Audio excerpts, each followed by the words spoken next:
எல்லாருக்கும் வணக்கம். கடமையை செய், பலனை எதிர்பார்க்காத. என்னடா நம்ம எதுக்கோ எதிர்பார்த்துட்டு இருந்தோம், இது என்ன ஒரு ஸ்லோகம் சொல்றான்னு பாக்குறீங்களா?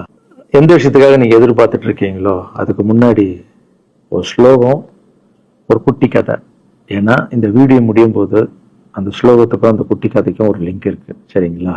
கடமை செய், பலனை எதிர்பார்க்காத, அதான் அந்த ஸ்லோகம். எனக்கு ரொம்ப பிடிச்சது. என்னடா இது, கடமையை செய்ய சொல்றாங்க, பலனை எதிர்பார்க்க வேணான்றாங்கன்னு நிறைய பேருக்கு அந்த ஸ்லோகம்ல ஒரு டவுட் ஒன்று இருக்கு. வேலை பண்றோம், வேலைக்கேற்ற கூலியை எதிர்பார்க்க கூடாதா? இவ்வளவு கஷ்டப்பட்டு உழைக்கிறோம், சம்பளத்தை எதிர்பார்க்க கூடாதா அப்படின்னு அந்த ஸ்லோகத்தோடைய முழு மீனிங் என்னன்னா ஒரு கதையா சொல்லிடுறேன். ஒரு பெரிய வீடு, ஒரு மிகப்பெரிய பணக்காரரு. அவரு ரூம் மட்டும் கிளீன் பண்றதுக்கு ரெண்டு ஆட்கள் இருப்பாங்க. ரொம்ப பிடிச்சவங்களும் 2 பேரு அந்த ரூம் கிளீன் பண்றதுக்கு வச்சிருக்காரு. அவர் மிகப்பெரிய பணக்காரர். அவர் இப்போ 2 பேரும் ரூம் துடைக்கிறவங்க. ஓகே, அவர் காலையில ரெடி ஆகி அந்த ரூம்ல இருந்து வெளியே வரும்போது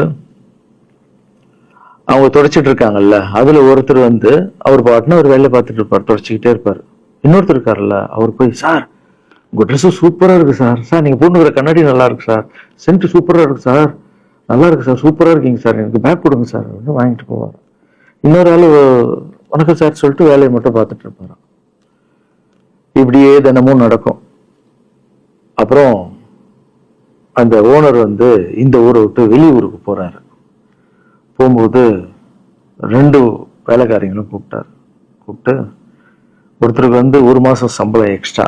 யாரு கூட பேக் எல்லாம் தூக்கிட்டு போய் எப்ப பார்த்தாலும் சூப்பர் சூப்பர் சொன்னார்ல, அவருக்கு 1 மாசம் சம்பளம் எக்ஸ்ட்ரா. இன்னொரு ஆளுக்கு ஒரு வீடு வாங்கி கொடுத்து அவரை, நீ என் கூடவே வந்துருங்க, நான் அவர் கூடவே அவரை கூப்பிட்டு போறேன். இவன் ஓடி போய் கேட்டானா, சார் என்ன சார் தினமும் நான் தானே சார் உங்க பேக் எடுத்துருந்தேன், நான் கொடுத்த வேலையை நீ கரெக்டா பண்ணல, நீ ஜால்ரா அடிக்கிறதுலயே இருந்த, எனக்கு இது நல்லா இருக்கு அது நல்லா இருக்குன்னு. ஆனா அவன் வேலையை மட்டும்தான் பார்த்தான். வேலையை கரெக்டா பார்த்தா பலனு கடவுள் கொடுப்பாரு, அந்த பலன் தான் இது அப்படின்னு சொன்னாங்க. இப்போ விஷயத்துக்கு வருவோமா? திருச்சி கிழக்கு தொகுதி. இன்னைக்கு நான் என்ன முடிவு சொல்றேன் இதுதானே. நான் திருச்சி கிழக்குல நிக்கணும்னா நான் முதல்ல அரசியலுக்கு வரணும். நான் அரசியலுக்கு வரேனா இல்லையான்றத சொல்றேன். அரசியல் எப்படி என் வாழ்க்கையில வந்ததுன்னு சொல்றேன். உங்களுக்கு நல்லா தெரியும், என் வீட்டுல குழந்தைங்களை வளர்த்துக்கிட்டு நான் பாட்டு சோசியல் சர்வீஸ் பண்ணிட்டு இருந்தேன். மாற்றுத்திறனாளிக்கு டான்ஸ் சொல்லி கொடுக்குறது, ஓப்பனர் சர்ஜரி பண்றது, பசங்களை படிக்க வைக்கிறது, ஸ்போர்ட்ஸ் எல்லாத்துலயும் என்னால முடிஞ்ச வரைக்கும் பண்ணுவேன். என்னால முடியல மற்றவங்கிட்ட கேட்டு பண்ணிட்டு இருந்தேன். இந்த டைம்ல தான் ஜல்லிக்கட்டுன்னு வருது. ஒரு சில விஷயம்லாம் ஃபாஸ்டா சொல்லிடுறேன், உங்களுக்கு தெரிஞ்ச விஷயம் தான். ஜல்லிக்கட்டுன்னு வருது, அதுல நான் போறேன், சாப்பாடு போறதுக்காக குழந்தைங்களுக்கு போறேன். அப்படி நான் அந்த ஜல்லிக்கட்டு நடந்து முடிஞ்ச விஷயம்லாம் உங்களுக்கு தெரியும். அப்புறம் என் மேல ஒரு தலைவர் விமர்சனம். எதுக்கு தலைவர்னு சொல்லுவாரா? நம்ம அண்ணன் தான், சீமான் அண்ணன் ஒரு விமர்சனம் வைக்கிறாரு. அதுக்கு நான் மறுபடியும் ஒரு ட்வீட் போடுறேன், அவர் ட்வீட் போடுறேன். அப்பதான் என் வாழ்க்கையில் அரசியல்னு நுழையுது.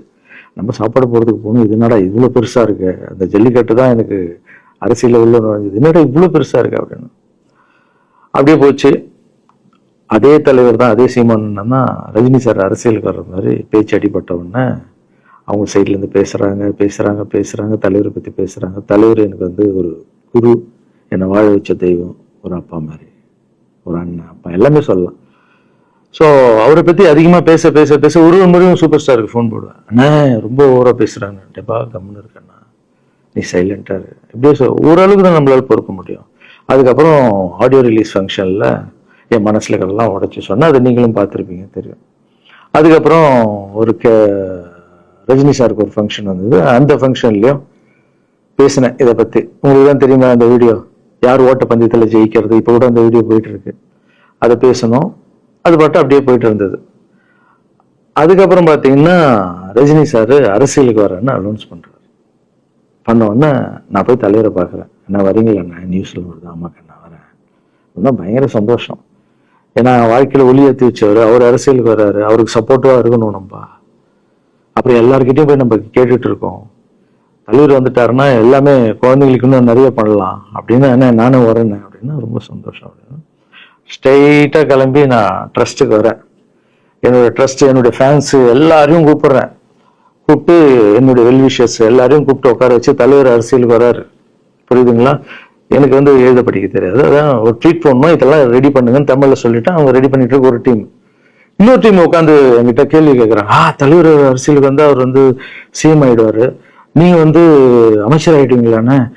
சுகாதாரத்துறை அமைச்சர் நம்ம வந்து ஆபரேஷன் நிறைய பண்ணலாம், இன்னொருத்த கல்வித்துறை எடுத்தா நிறைய படிக்க வைக்கலாம். டேய், கடமை செய்யணும், பலன் எதிர்பார்க்க கூடாது. சுகாதாரத்துறை அமைச்சர், இது வந்து கல்வித்துறை, இதெல்லாம் படிச்சவங்க வர இடம். அண்ணன் படிக்கலடா. எல்லாருக்கும் படிச்ச இடத்த போட்டு ஒரே இடத்துல போய் முடங்கி போய் படிப்புனா படிப்பு மட்டும், எல்லாம் கட்சி வளரட்டும், தலைவர் வரட்டும், எல்லா துறையில இருந்து ஹெல்ப் கட்டு நல்லா பண்ணுவோம், பெரிய ட்ரஸ்ட் கட்டுவோம். இப்ப என்ன சின்ன ட்ரஸ்ட்ல தான் நம்ம இருக்கோம். சின்ன வீட்டுல 60 குழந்தைங்க நீங்க இருக்கீங்க, 100 ஏக்கர்ல கட்டுவோம். ஊனமுற்றோர்கள் இந்த பக்கம் திருநங்கைகளுக்கு, இந்த பக்கம் முதியோர்களுக்கு ஒரு பெரிய ட்ரஸ்ட் கட்டி பண்ணுவோம்டா. சூப்பர்ண்ணா. இன்னொருத்தர் டக்குன்னு அங்க வந்து, அண்ணா நம்மள எழுத்து பேசிட்டு இருக்காருல்ல சீமான் அண்ணா, அவருக்கு ஆப்போசிட்டா எழுத்து நில்லுங்கண்ணா அப்படின்னா. அது அரசியல் இல்லை. ஒருத்தர் மேல கோவத்தால நம்ம அரசியலுக்கு வந்தா அது வந்து வெறுப்பு அரசியலா மாறும். அரசியல்ன்றது மக்களுக்கு நல்லது பண்றதுக்காக வரணும். இப்ப அவரை நான் அழிக்கணும், அவரை நான் ஏதோ ஒன்று செய்யணும்னு அந்த ஆசையில வந்தேன்னு வச்சுங்களேன், ஆசை என்ன ஆகும், கோபமா மாறும். கோபத்துல இருந்து என்ன வரும், வார்த்தைகள் தப்பா வரும். வார்த்தைகள் மட்டும் வராது, தப்பான வார்த்தைகள் வரும். மக்களுக்கு நம்ம மேல மரியாதை இல்லை, மக்களுக்கு நம்ம மேல மரியாதை இருக்காது, போயிடும். ஸோ அதால அரசியலுக்கு வரணும்னா அவரை அழிக்கிற வழியா இருக்கு. பதிவை பத்தி பேசுறத ஃபர்ஸ்ட் விடுங்கடா, ஃபர்ஸ்ட் வேலையை பார்ப்போம்டா. நம்ம தலைவர் வரேன்னு சொல்லிட்டாரு, ட்வீட் போடுங்களா அப்படின்னு ட்வீட் போட்டுட்டு அங்கேருந்து போட்டுட்டு வீட்டுக்கு போறேன். இங்கதான் பெரிய ட்விஸ்ட் இருக்கு எனக்கு. வீட்டுக்கு போறேன். வீட்டுக்கு போனோன்னா எப்பவும் நான் அம்மா கிட்ட போய் ஒரு விஷயத்த சொல்றதுக்கு முன்னாடி ஒரு சர்ப்ரைஸ் ஒன்று பண்ணுவேன். எங்க அம்மா கோவில் கட்டுறது கூட, கோவில் கட்டிட்டு ஸ்டாச்சு எல்லாம் ஆர்டர் பண்ண அப்புறம் தான் அந்த ஸ்டாச்சுவே காமிச்சாங்க அம்மாவுக்கு. அதே மாதிரி அரசியல் விஷயத்திலும் போய் சொல்லலான்னு அம்மாவை கூப்பிட்டு ஃபேமிலி எல்லாம் உட்கார வச்சு, அம்மா தலைவர் அரசியலுக்கு வர்றாரு, சரி கண்ணா, நானும் அரசியல் போறேன், எங்க பரமா ட்வீட் போட்டிருக்கேன் அப்படின்னு. அம்மா முகம் டக்குன்னு மாறிச்சு. மாறிட்டு ஓகே கண்ணா, ஓகே கண்ணா சாப்பிடலாம் அப்படின்னு எழுந்து போயிட்டாங்க. என்ன இப்படி போக மாட்டாங்களே, ஒரு விஷயத்த சொன்னா சூப்பர் கண்ணான்னு பேசுவாங்கல்ல, 1 hour அதுல இருக்கிற நல்லது கெட்டது எல்லாம் பேசுவாங்க, என்ன போயிட்டாங்க அப்படின்னு ஒரு ஃபீல். சரி, இது உடம்பு சரியில்லை போல, அப்செட்ல விட்டேன். அப்புறம் 2-3 நாள் அவங்க கிட்ட பேசவே மாட்டாங்க. கூப்பிட்டு, என்னம்மா உனக்கு பிரச்சனை, ஏதாவது தப்புன்னா அடினா அடிச்சிடுமா, என்னம்மா அது பேசாம இருக்குன்னா, இல்ல கண்ணா நீ அரசியல் போனது எனக்கு பிடிக்கல அப்படின்றாங்க. ஏமா அரசியல் போன பிடிக்கல? இல்ல கண்ணா, அது ஒரு சாக்கடை, அரசியலுக்கு போகக்கூடாது. அது வந்து பணம் கொடுக்குறாங்க அரசியலுக்கு, ஓட்டு வாங்குறதுக்கு பணம் கொடுத்துதாங்க நான் ஜெயிக்கிறாங்க. அதுக்கப்புறம் ஜாதி இல்லைன்னுவாங்க, ஜாதி இருக்கு. மதம் இல்லைன்னுவாங்க, மதம் இருக்கு. அந்த சாக்கடைக்குள்ள நீ போகாதப்பா. நம்மளுக்கு வாழ்க்கையை ஒளி வச்சு ஏற்றி வச்சவர்தாங்க நம்ம சூப்பர் ஸ்டார். அவர்கிட்ட என்னை கூப்பிட்டு போப்பா, நான் சொல்றேன். அவர் ஒரு ஆன்மீகவாதி, அவரும் அரசியலுக்கு வருவானா, இந்த வயசுல அவர் நிம்மதியா இருக்கட்டும், எதுக்கு அரசியலுக்கு வர்றாரு, என்னை கூப்பிட்டு போ, அப்பாயின்மெண்ட் வாங்கி கொடுத்துருந்தாங்க.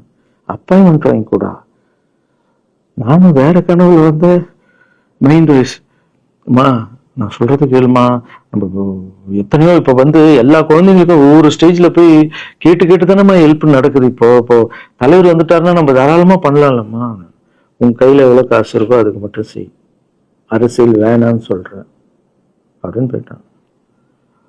அந்த ஃபேஸ் வந்து அதுக்கப்புறம் அடிதான் நம்மளுக்கு. சரி, இந்த உலகத்துல அம்மா மீறி பண்ணலாம், ஆனா நான் உருப்பிட மாட்டேன், எனக்கு நல்லா தெரியும். இந்த உலகத்திலேயே எனக்கு யாருன்னா எங்க அம்மா தான். அது அம்மா இல்லை, எங்க கடவுள்னே சொல்லலாம், நான் எதிர்க்க பாக்குற கடவுள். சரி, அம்மாவுக்கு சொல்லி புரிய வைக்கலாம். என்னடா தலைவர்கிட்ட போய் எப்படி சொல்றது, பசங்கிட்ட ஒரு பயங்கர பில்டப் கொடுத்துட்டோம், அது இதுன்னு எல்லாம் வேலை வேற பார்த்துட்டு இருக்காங்க, என்ன பண்றது. அந்த டைமை பார்த்து கொரோனா வருது. ஒரே ஷாக்கு, வெளியே போக முடியாதுன்றாங்க. இல்லைன்னா பிரச்சாரம் பண்ண வெளியே போக முடியாது, தலைவருக்கு உடம்பு சரியில்லாம போகுது, ஹைதராபாத் ஷூட்டிங் போறாரு, உடம்பு முடியல, அப்படியே எல்லாமே கொலாப்ஸ் ஆகுது. அப்புறம் தலைவர் அலௌன்ஸ் பண்றாரு, நான் அரசியலுக்கு வரல, டாக்டர்ஸ் வந்து போகக்கூடாதுன்னு சொல்லிட்டாங்க.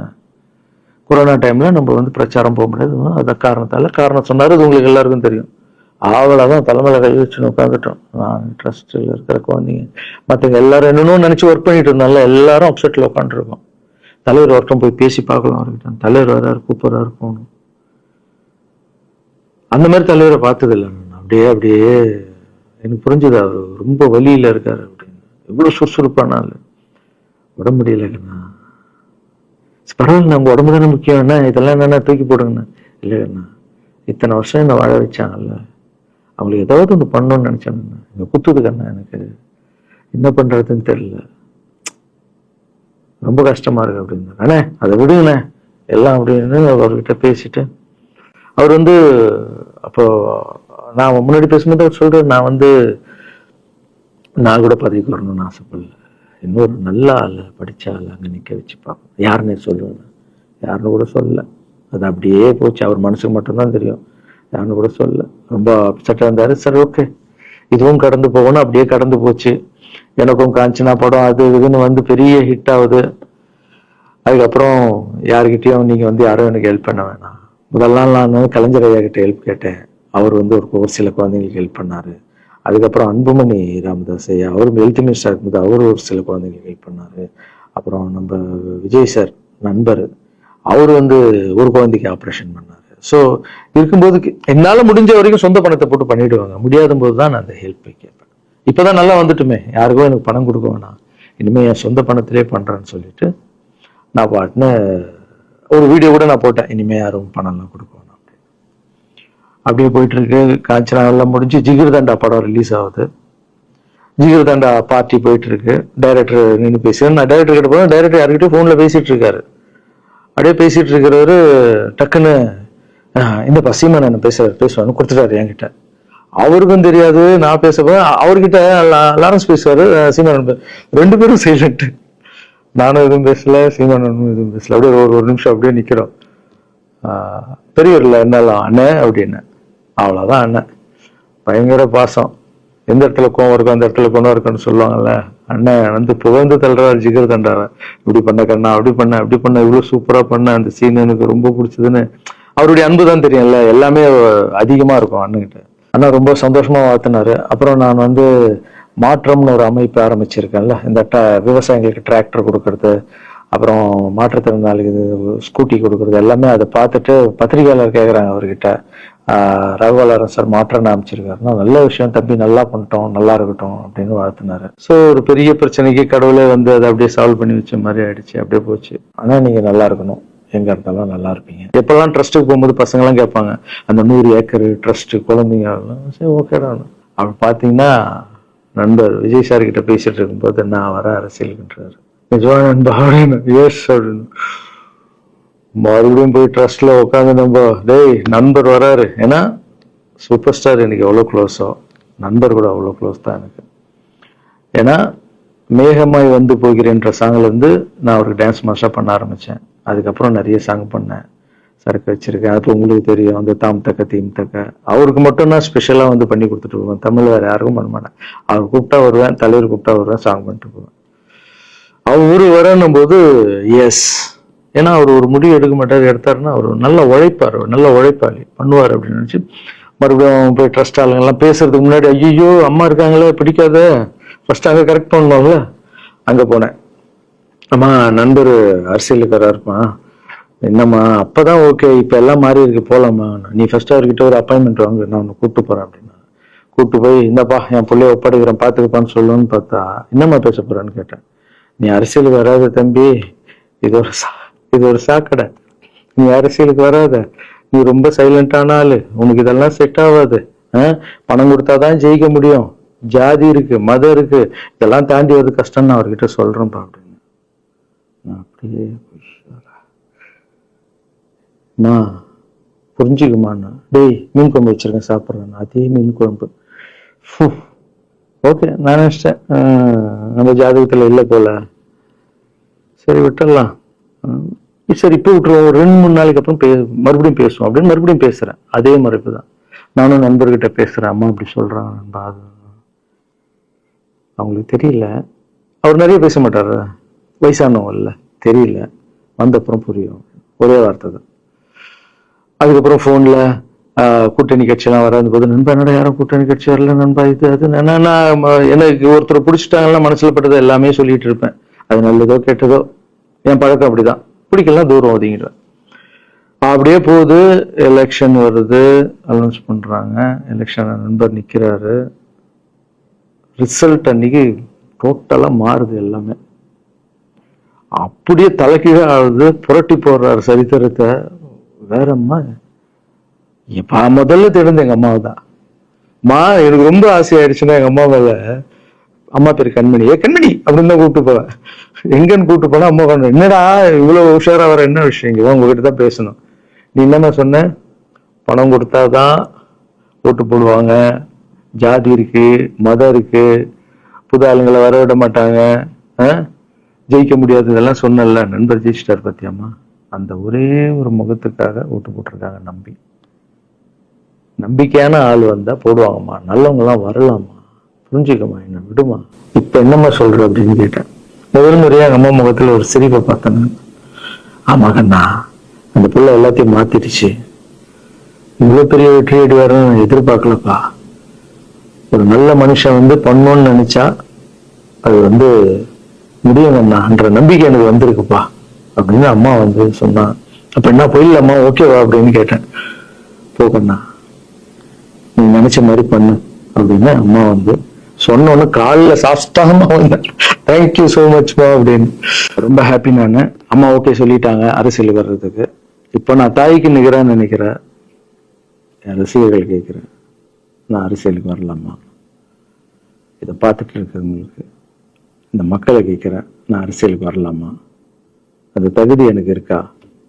நீங்களும் சொல்லுங்க. இந்த வீடியோ பார்த்துட்டு இருக்கவங்க கமெண்ட்ஸ் போடுங்க. பசங்களா, இவங்க தான் என்னுடைய 22 வருஷத்தினுடைய உழைப்பு. அரசியலுக்கே வராம மக்களுக்கு நான் செஞ்ச சேவை உங்க கண்ணு முன்னாடி நிப்பாட்டியிருக்கேன். இப்ப உங்க வயசு என்ன? 22 வயசாகுது. ஒரு வயசுல என் கையில வந்தாரு இவர். அந்த போட்டோவை நீங்களே பாருங்க. இப்ப 22 வயசு. ஒரு குழந்தைய வளர்க்கறதுக்கு நீங்க எவ்வளவு கஷ்டப்படுவீங்க உங்களுக்கு தெரியும் இல்ல. அந்த கஷ்டம் என்னன்னா, ஸ்கூலுக்கு அனுப்புறது ஃபீஸ் கட்டுறதுல இருந்து, உடம்பு சரியில்லாம போனான்னு அவன் ஆசையில நிறைவேற்றுறதுல இருந்து, ஒரு குழந்தைக்கு அப்படின்னா 60 குழந்தைங்களை வளர்த்துருக்கேன். எவ்வளவு பிரச்சனை வந்திருக்கேன், எவ்வளவு நோய்கள் வந்திருக்கும், எவ்வளவு நைட் தூங்காம வந்திருக்கேன், அதுல எவ்வளவு டிஸ்டர்ப் ஆகுது. என் வீட்டுல வளர்த்துருக்கேன். இதெல்லாம் எதுக்கு பண்ணணும்னா, எந்த ஒரு எதிர்பார்ப்பும் இல்லாம கடமை செய் பலனை எதிர்பார்க்காதன்ற இந்த வார்த்தை எனக்கு ரொம்ப பிடிக்கும். அதுக்காக செஞ்சிருக்கேன், என் மக்களுக்காக செஞ்சிருக்கேன். ஏன்னா மக்கள் தான் என் படத்தை பாக்குறாங்க. மக்களால் தான் நான் கார் வாங்குறேன், வீடு வாங்குறேன், சந்தோஷமா இருக்கேன். அவங்களுக்கு இந்த சொசைட்டிக்கு நான் ஏதாவது பண்ணணும். அரசியலுக்கு வர்றதுக்கு முன்னாடியே பண்ண விஷயங்கள் பாத்தீங்கல்ல. 22 வருஷம் வச்சிருக்கேன். ஒரு கதை ஒண்ணு சொன்னல, 2 வேலைக்காரங்க இருந்தாங்கன்னு. சின்சியரா யாருக்கும் ஜாலர் அடிக்காம எதுவும் பண்ணாம என் தொழிலுக்கு தர்மமா, என் மக்களுக்கு தர்மமா என்ன பண்ணணுமோ 22 வருஷம் உழைச்சி உங்க கண்ணு முன்னாடி நிப்பாட்டிட்டேன்.